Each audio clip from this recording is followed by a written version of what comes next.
Boa noite, boa noite, boa noite a todos. Vou esperar as pessoas entrarem aqui na live para a gente começar. O tema de hoje é meditação e essa é a nossa live número 9. Olá, Ronaldo, bem-vindo. Oi, meu vô, Manuel, um beijo, saudade imensa.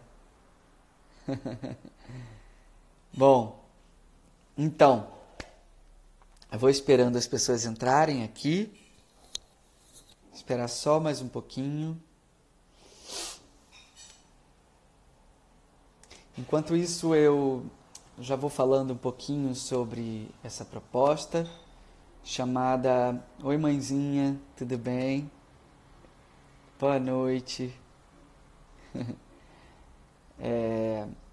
Já vou falando sobre essa proposta chamada Quarentena Consciente, que a gente vem fazendo há mais ou menos 9 semanas, né? Esta é a live número 9 de um processo de 10 lives, ou seja, semana que vem a gente terá a live número 10.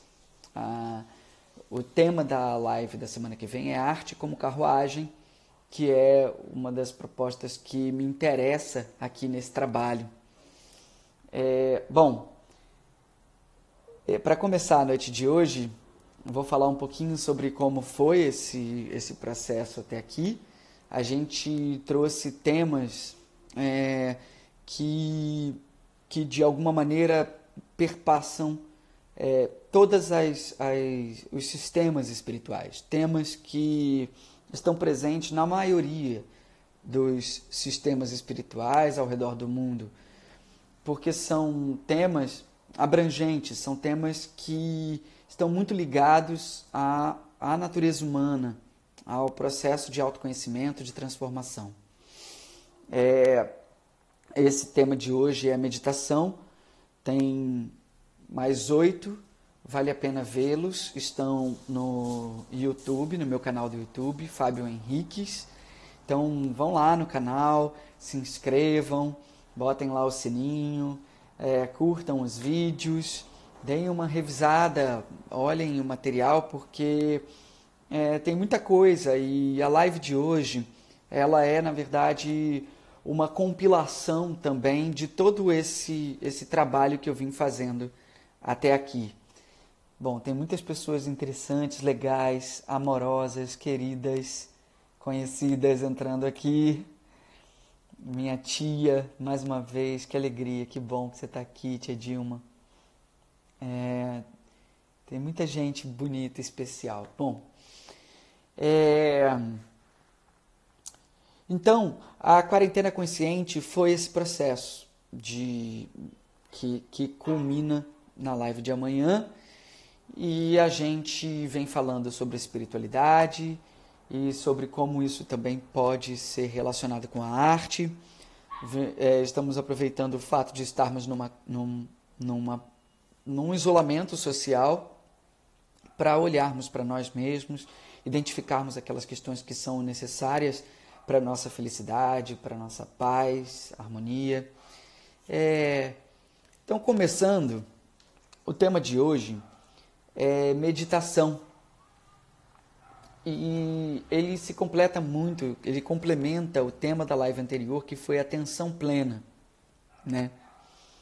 O tema da meditação, ele é importante aqui, somado à atenção plena, porque ele nos leva em direção à prática, a colocar em prática, de verdade, uma ação espiritual, um trabalho espiritual, uma ferramenta a favor da nossa consciência e que, inevitavelmente, vai ter repercussões pelo corpo físico, vai refletir no corpo físico.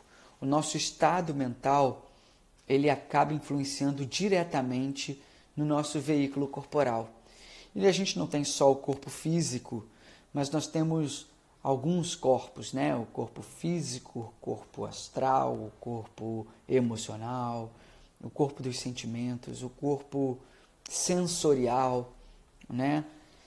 Então, é muito importante a gente entender que todo esse pensamento sobre a espiritualidade, todo esse trabalho em direção ao autoconhecimento precisa em algum momento se transformar em ação, né? E que ação é essa? Que ação é essa, né? A live número 2 da gente falava sobre causalidade. E ação a ação que a gente causa no mundo é como a ideia, por exemplo, de um campo vasto onde eu atiro sementes ao léu sem nem olhar, e quando essas sementes caem no solo, elas nascerão. Inevitavelmente essas sementes irão nascer. Se eu plantei maçã, vai nascer maçã. Se eu plantei banana, vai nascer banana. E essa mais ou menos é a ideia de causalidade, de causa e efeito, né? O que eu planto irá nascer. E então, que ação é essa, né? Que ação é essa relacionada à meditação? Porque você vai me dizer, não, mas meditação é parado, é sentado. Bom, tem um processo muito ativo na meditação. Por mais que você esteja sentado, com a coluna ereta, pensando na respiração, imóvel, através da imobilidade, tem muitas formas de meditação. Uma delas é imóvel, mas tem outras. Tudo pode virar um motivo de meditação, de atenção plena. Então, que ação é essa que tem essa característica de ser uma ação imóvel, né? A ação é justamente relacionada ao plantio e à colheita, ao plantio das sementes positivas ou negativas na nossa mente e no mundo. Então é muito importante a gente perceber isso. Nós causamos ações no mundo. Pronto. Fixei aqui o comentário da Carol, que é o tema de hoje. Está fixado aí para todo mundo que entrar entender do que a gente está falando. Júlia Shimura, um beijo enorme, que saudade. Então, gente, as sementes plantadas, tanto na nossa mente quanto no mundo, são ações. A ideia de karma e dharma estão diretamente ligados ao conceito e a ideia de ação, né? Então, o karma seriam essas ações, esses plantios que inevitavelmente terão uma colheita. Quando eu sento para meditar, a minha mente está agitada normalmente, né? A gente que vive na cidade, que tem uma vida em sociedade, com tanto trabalho, tanta coisa nesse mundo ocidental, a gente tem uma mente bagunçada, confusa. O caos do mundo é o caos que a gente tem dentro. Então, isso acontece muito desse caos, que é a separação, né? Caos é a ideia de separação. Por exemplo, quando um sistema está em caos, o yin e o yang estão separados, né? Isso é um exemplo da ideia de separação. Mas, o que acontece? Eu começo, quando eu sento para meditar, o que eu faço é lidar com as sementes que já foram plantadas e que estão brotando, diminuir a ação de sementes negativas e plantar novas sementes apenas positivas. Compreenda isso como uma ação interior abstrata da mente e como uma ação no mundo. Partindo dessa ação interior, que é o estado meditativo de lidar com a colheita que está acontecendo aqui e fazendo um novo plantio benéfico para minha mente, para minha saúde, para o meu corpo, eu consequentemente terei ações no mundo semelhantes a esse exercício que eu estou fazendo na minha mente. Compreendem? Então, a meditação é ação, sim. É uma prática ativa de como equalizar o nosso sistema em direção à felicidade. É muito importante a gente perceber que essa em direção à felicidade, eu já deixo aqui de antemão a ideia de um propósito. Então é muito importante que a meditação ela esteja para além do ato de simplesmente sentar, fechar os olhos e prestar atenção na sua respiração.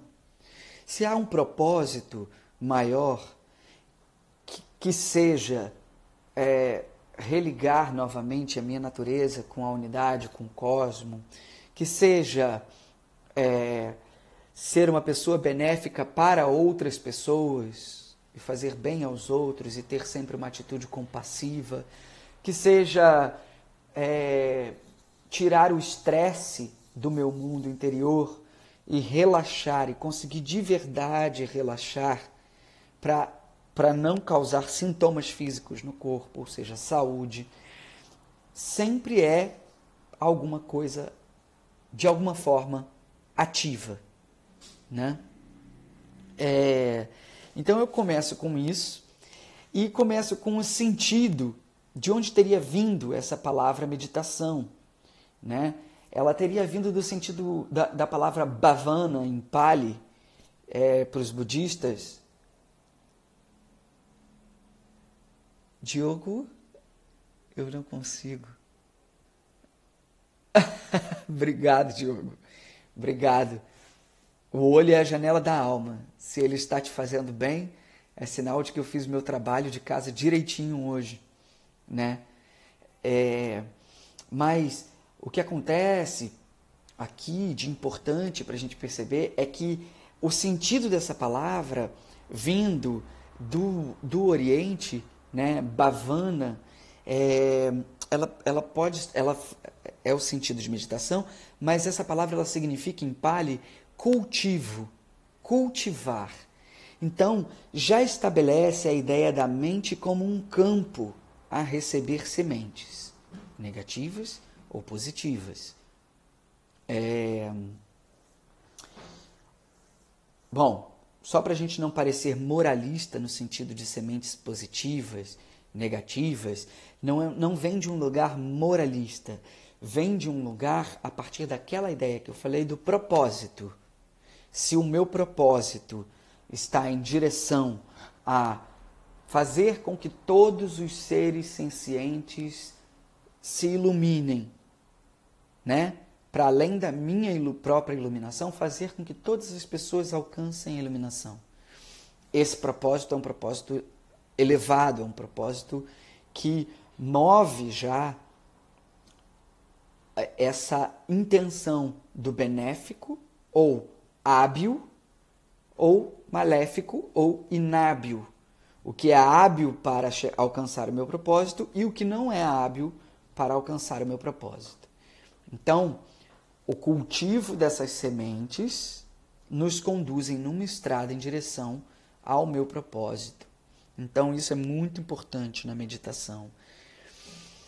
Bom, a meditação passou no Ocidente a ser utilizada, essa palavra, para representar práticas orientais, de um modo geral.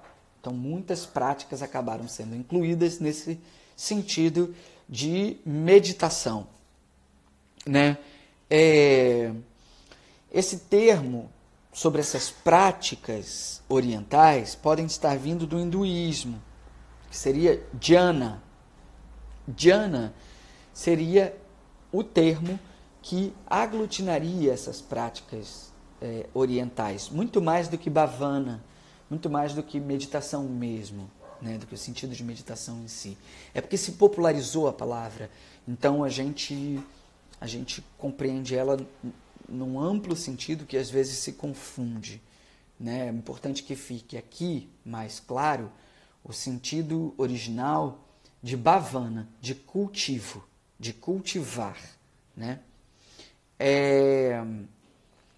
Bom, seguindo para os cristãos, por exemplo. Os cristãos também teriam uma forma meditativa, só que a gente conhece essa forma, ela é mais bem adaptada à ideia de contemplação.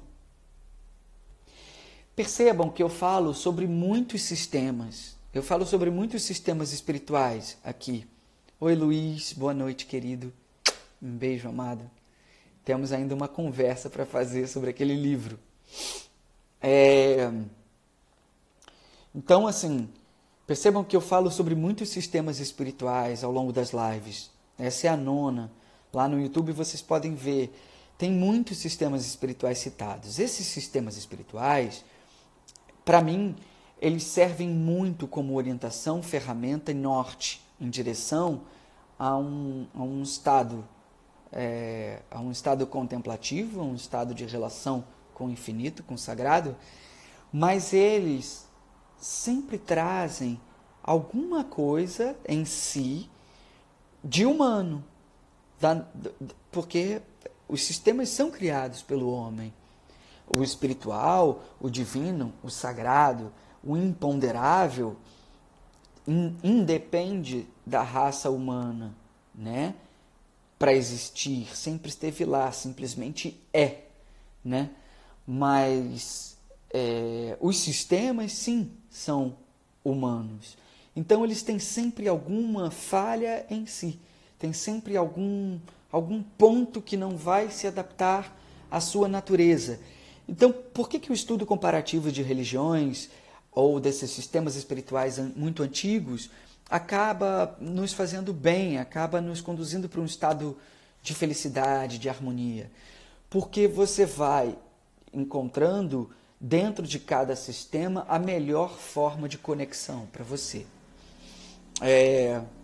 Dito isso, eu posso, em algum momento, ser mais contemplativo, através de alguma coisa favorável dos ensinamentos de Jesus Cristo, ou posso ser meditativo, com atenção plena, com conhecimentos favoráveis, vindo do nosso Shakyamuni Buda, do budismo, né, do Buda histórico. Então, percebe, os sistemas eles podem ser ferramentas e dispositivos para conexão, né? Lembrando sempre da necessidade do propósito por trás. Por que fazer? Né? Para que eu estou fazendo isso? Bom, então, muito simples aqui eu também relatar que a meditação está na contemplação cristã, sim. Tem muitos monges incríveis que vocês podem procurar, pesquisar, como um monge cristão, o Thomas Merton, um cara incrível que na época da Guerra do Vietnã, junto com Martin Luther King Jr., junto com o Thich Nhat Hanh, aquele monge zen vietnamita do livro que eu citei na live anterior, esses 3 homens juntos fizeram coisas incríveis pela humanidade na época da Guerra do Vietnã. Então, Thomas Merton é um desses monges contemplativos cristãos, né? Bom, e aí a gente vai ter referências assim. Bom, beleza. Então, e aí, Fabinho, você pesquisou onde é que começou a meditação, né? A ideia de meditação. Parece que a referência mais antiga dessa ideia vem dos Vedas, está lá nos Vedas hinduístas, né? A primeira referência da ideia de meditação pode estar vindo desse povo. Lembrando que o povo indiano é muito antigo, tem textos muito antigos, de 5, 6 mil anos, atrás 7 mil anos, né? O Ramayana, o Mahabharata, o Bhagavad Gita é um poeminha, que é dessa grossura, dentro do Mahabharata. O sânscrito e algumas línguas muito antigas eram línguas cantadas, então a arte estava inserida na espiritualidade, inseparáveis nessa época, né? Assim, muito antigo, muito tempo, 5.000 anos, 6.000 anos, né? Então, dali já pode ter a primeira referência dos Vedas hinduístas, da meditação, da ideia de meditação. Mas também confucionismo, Confúcio, taoísmo, jainismo e o budismo, né? O budismo não é o único detentor da ideia da meditação. Muitas práticas orientais trazem essa ideia, né? Então, por isso, aquela ideia do dhyana né, hindu compreende muitas práticas espirituais orientais, né? Bom, a gente pode separar aqui hoje, já que eu estou falando que a meditação é uma ação em si, a ação de lidar com a causalidade do plantio na nossa mente e no mundo, a partir dessa ideia do cultivo, a gente já pode falar aqui sobre 2 caminhos para você fazer agora, quando acabar a live, quando quiser, em casa, né? Um deles seria o foco mental em um objeto. E quando eu falo objeto, eu estou falando um objeto para a mente. Então, não é um objeto específico. Poderia ser. Não é um objeto como um abajur, um instrumento, uma almofada, um desenho. É isso também. Pode ser. Você pode pegar desenhos ou uma imagem que te faça muito bem e a partir dela, com o foco da mente naquela imagem, ir te conduzindo para um estado mental elevado. Mas também tem um objeto interno, um objeto de perceber na mente. E aí esse objeto pode ser o foco num mantra, né? Om Mani Padme Hum, Om Mani Padme Hum, Om Mani Padme Hum, Om Mani Padme Hum. Pode ser o foco num mantra. Om Muni Muni Sakyamuni Soha, Om Muni Muni Mahamuni Sakyamuni Soha, Om Muni Muni Mahamuni Sakyamuni Soha. E a pessoa vai ali 108 vezes, né, um japa mala inteiro, um terço inteiro, rezando e focado na mente. E isso é um objeto. Outro objeto pode ser o foco na sua respiração, né? Esse é um caminho, com foco em alguma coisa. O outro é o caminho da ideia de sermos a montanha, né? Como se você fosse uma montanha, o pico da montanha, dos Himalaias, e você está lá você é aquela montanha, e as nuvens passam por essa montanha, vão passando por essa montanha, e a gente só observa da mesma forma que a montanha observa as nuvens. Essa seria uma forma de meditação, e as nuvens correspondendo ao nosso pensamento e a montanha correspondendo à nossa imobilidade, o nosso estado imóvel, sentado com a coluna reta, com uma respiração saudável, concentrado, sem se mover. Corpo imóvel, para que você seja essa montanha onde os pensamentos passarão. Por que a ideia das nuvens como pensamentos que passam? Porque tem outra live que eu fiz anteriormente, o desapego e a compaixão. Esse termo, desapego, é muito importante para o budismo.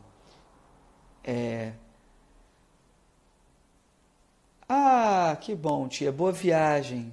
Qualquer hora eu vou lá em Saquarema. Boa viagem, tia. Mas então já pode ir meditando, tia. Já pode ir prestando atenção na sua respiração. Já pode ir no caminho focada na mente, tentando manter a paz, relaxamento, soltando numa respiração profunda. Na expiração a gente solta o peito, alivia o peito, e com isso a gente alivia o estresse e de verdade relaxa, né? As cores ficam até mais vívidas quando a gente olha para os lados depois de fazer essa respiração soltando o peito e trazendo a mente de novo para o corpo. A caminho de Saquarema você pode estar fazendo isso, né? Mas a ideia do desapego com relação aos pensamentos que passam como nuvens é muito importante, porque para o budismo é muito importante esse caminho do meio, que seria não se entristecer demais com as derrotas, nem se felicitar demais com as vitórias, ou não se apegar extremamente a alguma coisa ou criar aversão extrema a alguma coisa, né? É sempre buscar o caminho do meio. Então, se um pensamento passa e esse pensamento me faz bem, eu posso querer me apegar a ele. Nessa hora, se você está praticando esta meditação como uma montanha, você não vai se apegar a ele, você vai deixar o pensamento ir embora como nuvem. De outra maneira, pode vir uma nuvem, um pensamento que seja um pensamento ruim, incômodo, né? Então, não criar aversão, não ter nenhum preconceito, nenhuma crítica ou julgamento a um pensamento ruim que venha. Deixar ele ir embora também. Então, aqui eu já apresentei duas formas nesse caminho da meditação, tá? Voltando um pouco atrás, né? Para que você possa, escolhendo entre um caminho ou outro, para que você possa fazer com que essa prática seja hábil, que ela funcione, que ela te ajude, é importante uma preparação para a prática meditativa, né? Então, por exemplo, uma preparação para a prática meditativa é a ideia de propósito, né? Mas olha só como uma coisa leva a outra. Se eu não sei responder para mim mesmo qual é o meu propósito com a meditação, o que eu quero com esta prática, dificilmente ela vai ser hábil. Então, eu preciso já, de antemão, estar conectado com uma ideia de autoconhecimento. Eu preciso já, de antemão, entrar em contato com as minhas emoções. Eu preciso me abrir para poder sentir as coisas e identificar o meu estado momentâneo, o meu estado como pessoa, né? Então, o que é a quarentena consciente? Que foi todo esse trabalho que eu vim fazendo até aqui, que está todo lá no YouTube, você pode ver lá no meu YouTube, Fábio Henriques. Eu vou dizer aqui todos as lives. Então, só para recapitular, como preparação para esse caminho, né, do estado meditativo, o conceito de ego, é uma live que está lá. Causalidade é uma live que está lá. O conceito de ego, antes de eu passar por isso batido assim, está muito claro lá o conceito de ego, como na Cabala, por exemplo, que os cabalistas dizem que o ego seria o nosso adversário no jogo da vida, né? Ou a ideia de separação. O ego seria o diabolizar, dividir, diabolizar. A palavra Satã, em hebraico, significa adversário. Adversário no jogo da vida.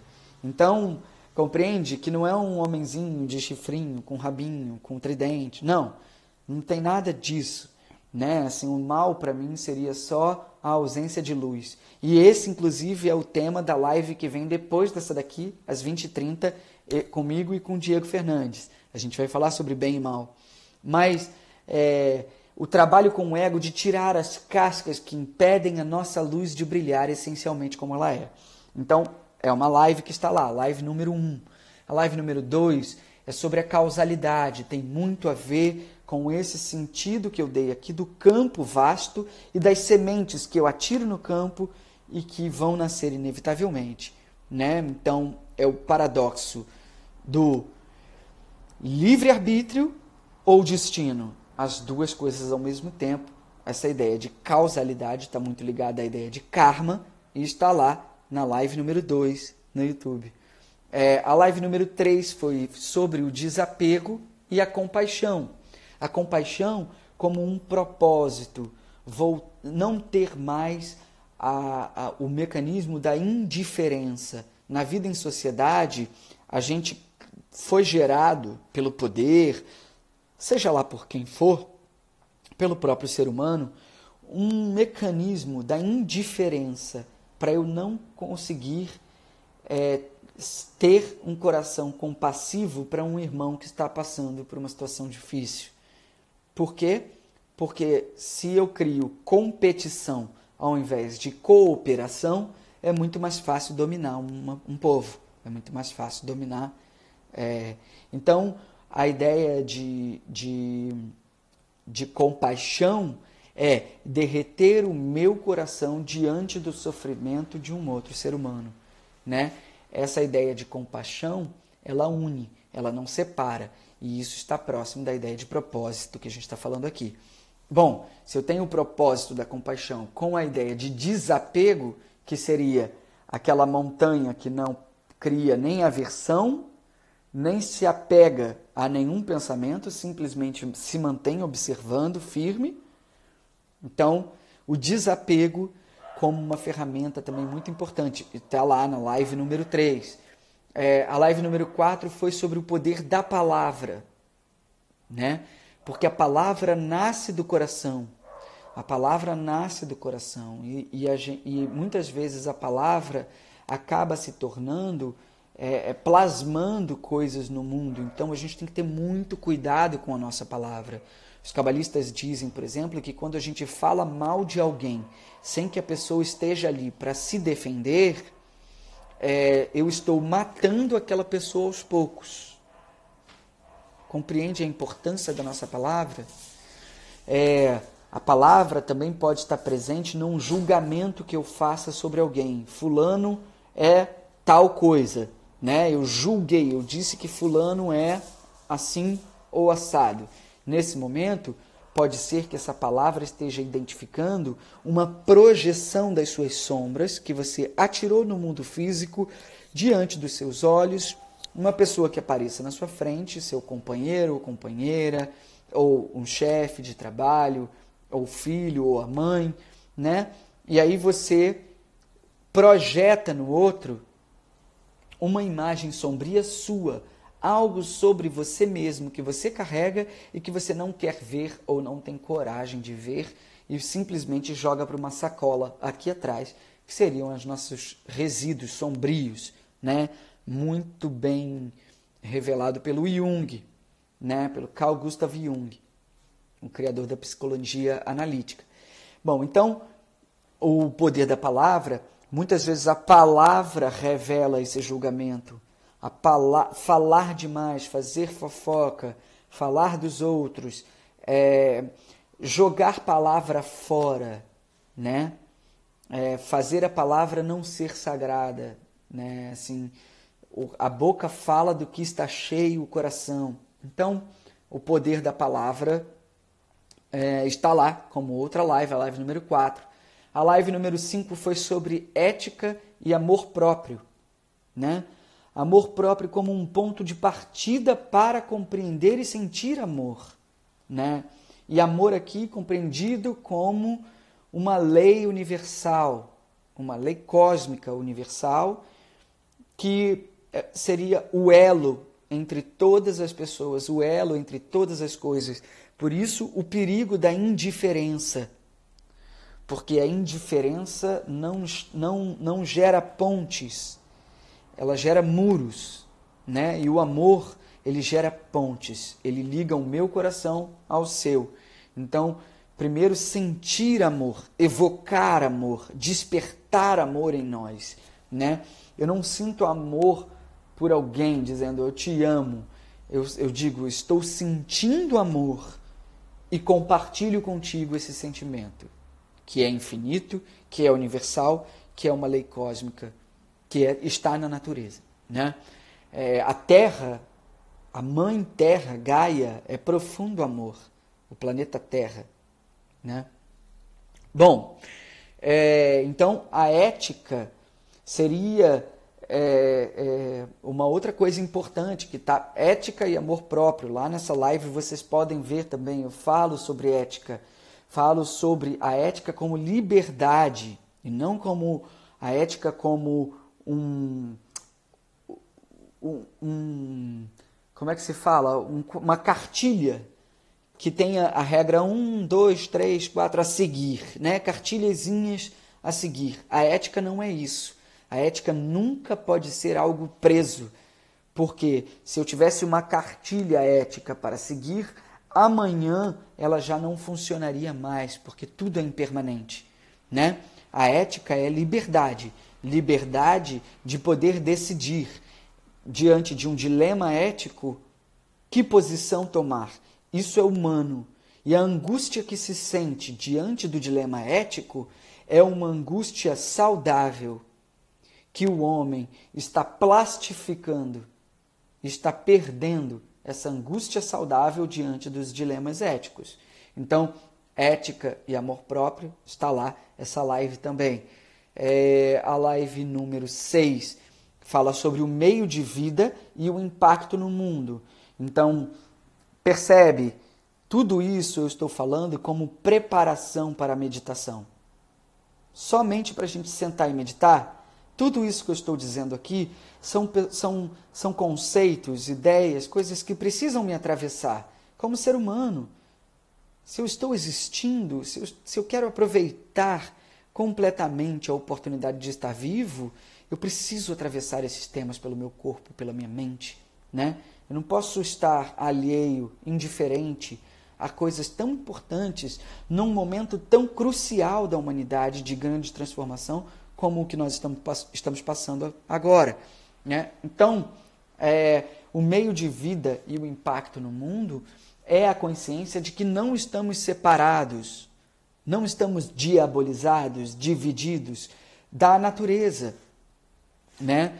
Então, o meu meio de vida, a forma como eu levo a minha vida, a profissão que eu escolho, o meu posicionamento diante das situações do mundo, tudo isso pode determinar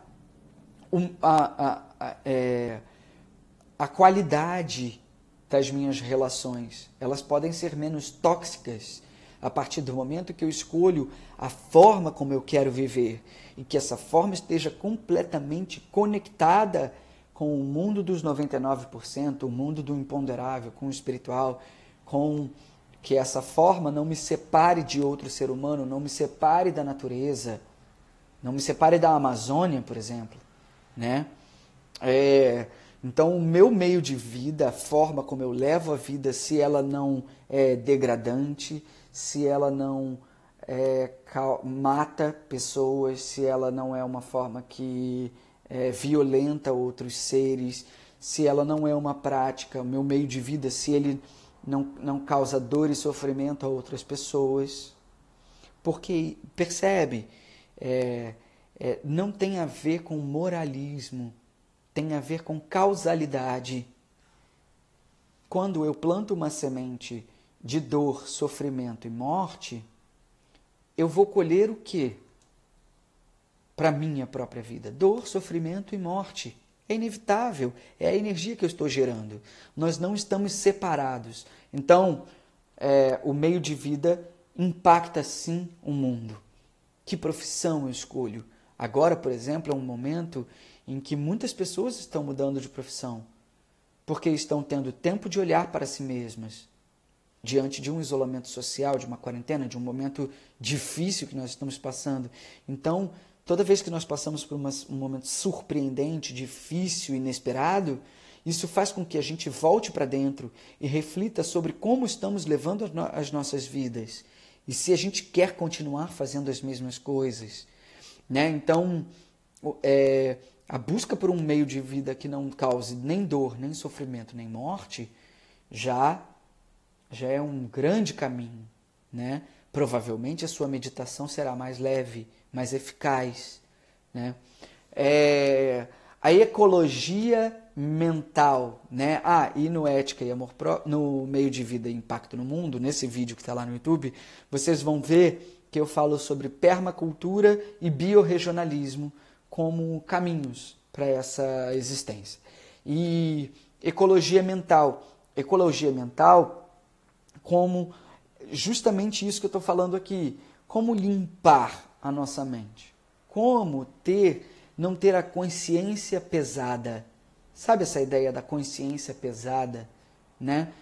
Como fazer para que a nossa consciência seja leve, para que a nossa frequência vibre numa alta vibração, numa alta frequência? Como fazer para que a gente esteja sempre expandindo amor, querendo trocar, sem medo, né? A ecologia mental tem muito a ver com eliminar o medo das nossas vidas. O medo é um grande causador de estresse que, por sua vez, gera muitos sintomas físicos. Então, aqui fica muito claro que essa ecologia mental pode fazer um processo de autocura na sua vida, que é perceber que muitas doenças são geradas por emoções reprimidas, sentimentos mal trabalhados, por posicionamentos na vida que só causam reatividade e julgamento, né? Tudo isso vai influenciar na sua meditação. Então, ecologia mental é a outra live que está lá, que eu fiz. Aí, a anterior a essa daqui, foi atenção plena. E a de hoje, meditação. Atenção plena, vejam lá, assistam, foi a live da semana passada. É algo extremamente importante, está completamente conectado com a meditação. Muitos de vocês já ouviram falar sobre mindfulness, né? Esse termo em inglês que se popularizou, mindfulness está muito ligado à ideia de atenção plena. Eu posso colocar atenção plena sobre qualquer atividade na minha vida, sobre todas as práticas na minha vida. Eu posso agora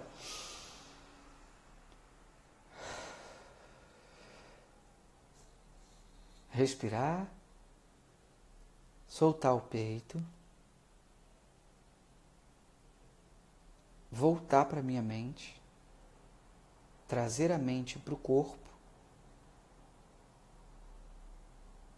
e assim passar a fazer as coisas. É um outro estado de conexão. Esse estado de atenção plena, ele é muito praticado pelos monges.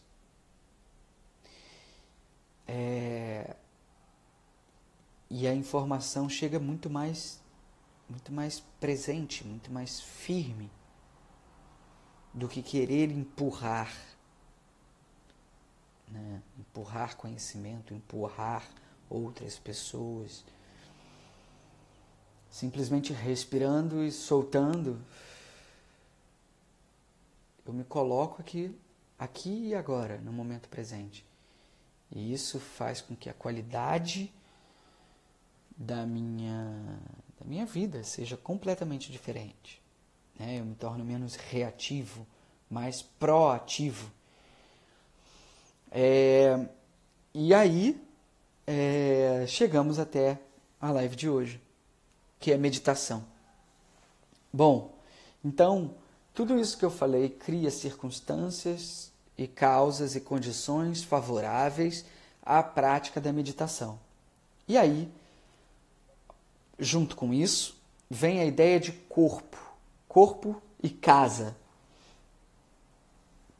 Escolher um lugar, um ambiente saudável, um ambiente limpo, um ambiente calmo, limpar esse ambiente, colocar a almofada, se você vai fazer sentado na almofada, no chão, né? A posição de lótus, né? Que as pernas estão cruzadas e a coluna reta, essa posição ela é a mais indicada para meditação, né? Você pode sentar sobre uma almofada para direcionar melhor a coluna, o queixo desce um pouquinho, os olhos ficam semicerrados, olhando para baixo.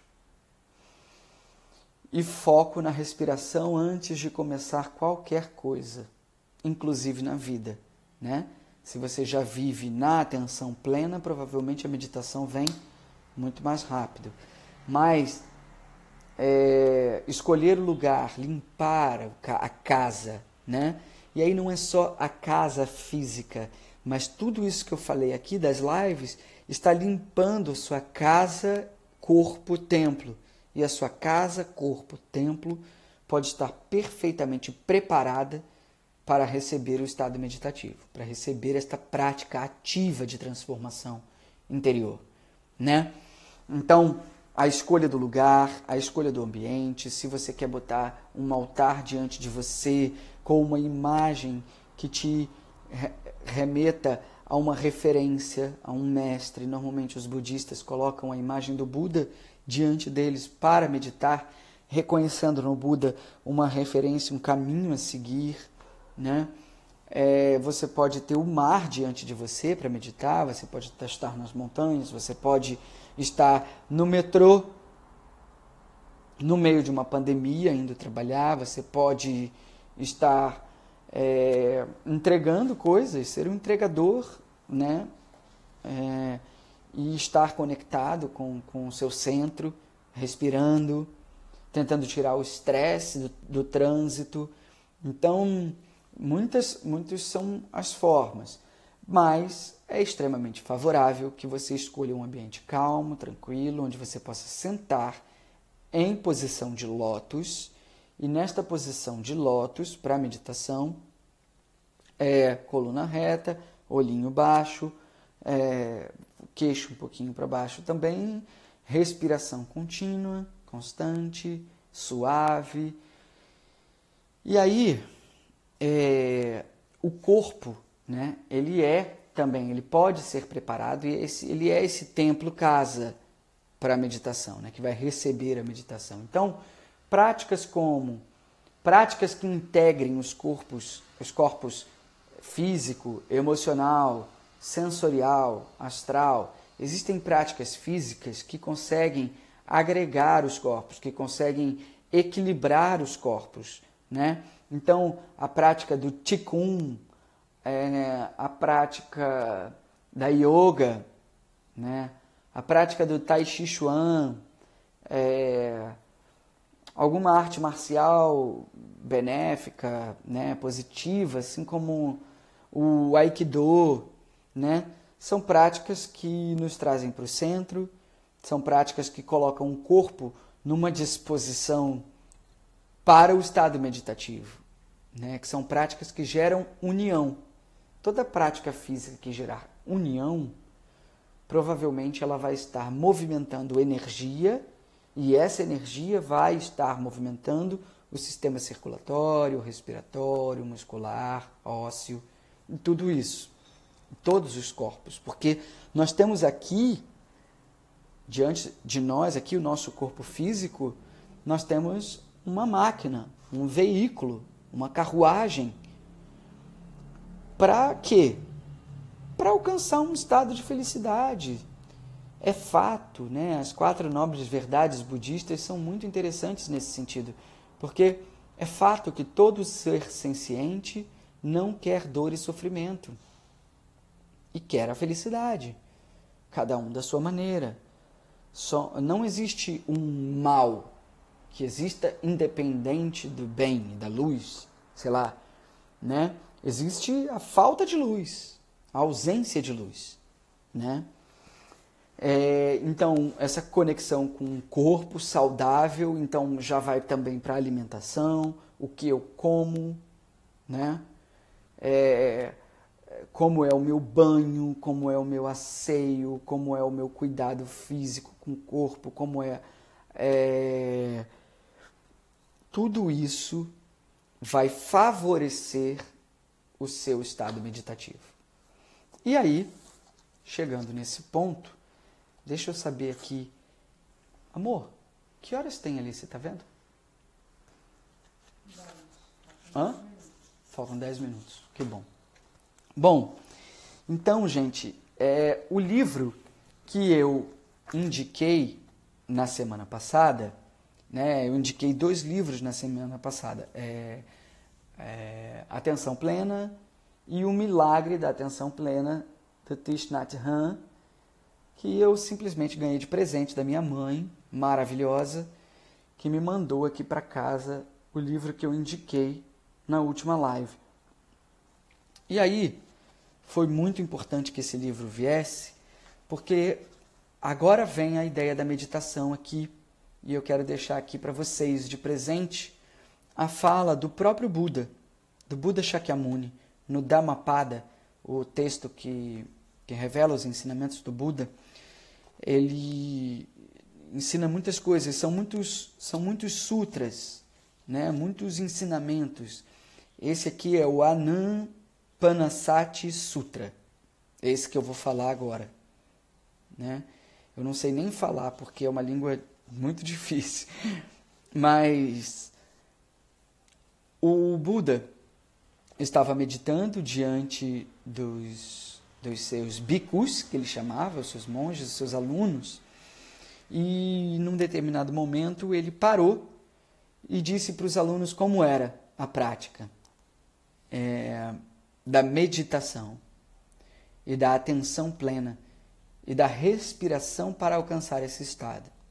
Então ele disse, é assim, bhikkhus, o praticante entra numa floresta ou vai até o pé de uma árvore ou qualquer lugar deserto. Lembrando que nós estamos falando aqui de um texto que tem 2.500 anos, provavelmente.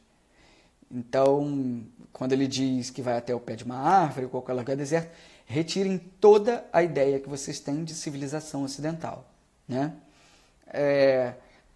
Ou até algum lugar deserto, senta-se de forma estável na posição de lótus. Procurem a posição de lótus, ela não é fácil. Para quem não consegue a posição de lótus, pode ser o meio lótus. Se não consegue o meio lótus, pode sentar numa cadeira com uma almofada na coluna, né, protegendo a coluna. Mas a melhor posição é de lótus, né? Aqui o mais fácil é o meio lótus. Mantendo o seu corpo bem ereto e pratica da seguinte maneira. Inspirando, eu sei que estou inspirando. Ao expirar, eu sei que estou expirando. Inspirando uma longa inspiração, eu sei que estou inspirando uma longa inspiração.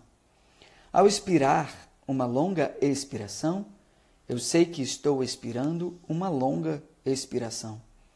Inspirando uma curta inspiração, eu sei que estou inspirando uma curta inspiração.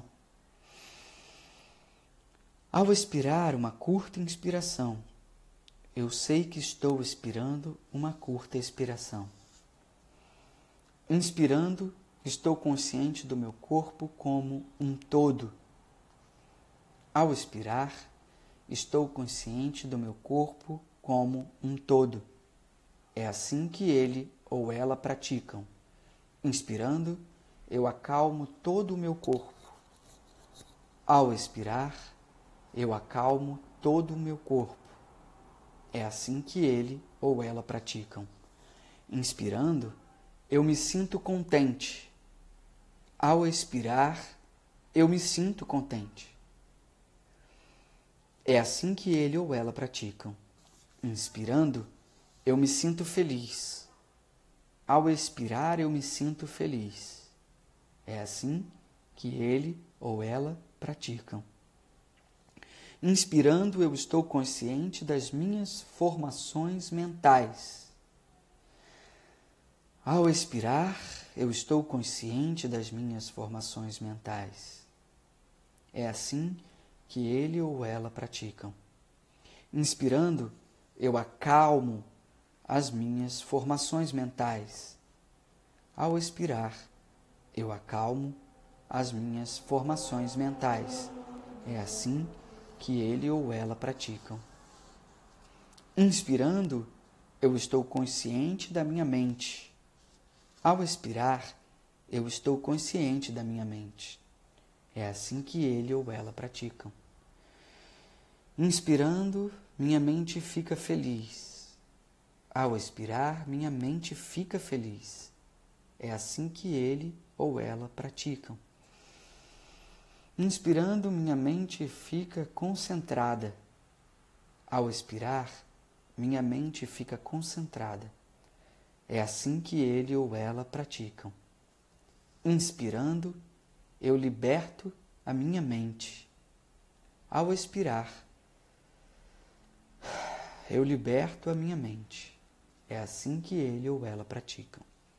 Inspirando, eu observo a natureza impermanente de todos os dharmas.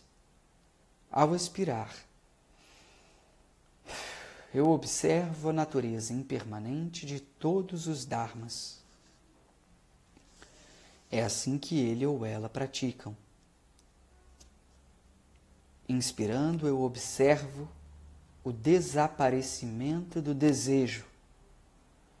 Ao expirar, eu observo o desaparecimento do desejo. É assim que ele ou ela praticam. Inspirando, eu observo a natureza sem nascimento e sem morte de todos os fenômenos. Ao expirar, eu observo a natureza sem nascimento e sem morte de todos os fenômenos. É assim que ele ou ela praticam. Inspirando, observo, liberando. Ao expirar, observo, liberando. É assim que ele ou ela praticam. Se a consciência plena da respiração for desenvolvida e praticada continuamente, de acordo com estas instruções, será gratificante e de grande benefício.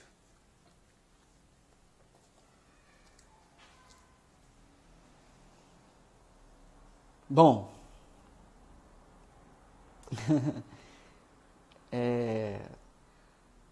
eu aconselho a todos experimentarem a prática da meditação, encontrarem aquela que mais se adequa à sua natureza, a forma como você vê o mundo, porque só pode fazer bem, gente. E estamos todos necessitando disso agora. Então, aconselho muitíssimo o Milagre da Atenção Plena, do Thich Nhat Hanh, uma introdução à prática da meditação. Com essa fala, quero incentivar vocês a continuarem fazendo isso. Assistam os vídeos e com essa fala eu deixo vocês na nossa 9ª live. Semana que vem é a 10ª. Por favor, apareçam. Um beijo, um abraço em todos. Que os méritos gerados por essa prática possam chegar até todos os seres sencientes. Um beijo, boa semana. Tchau, tchau.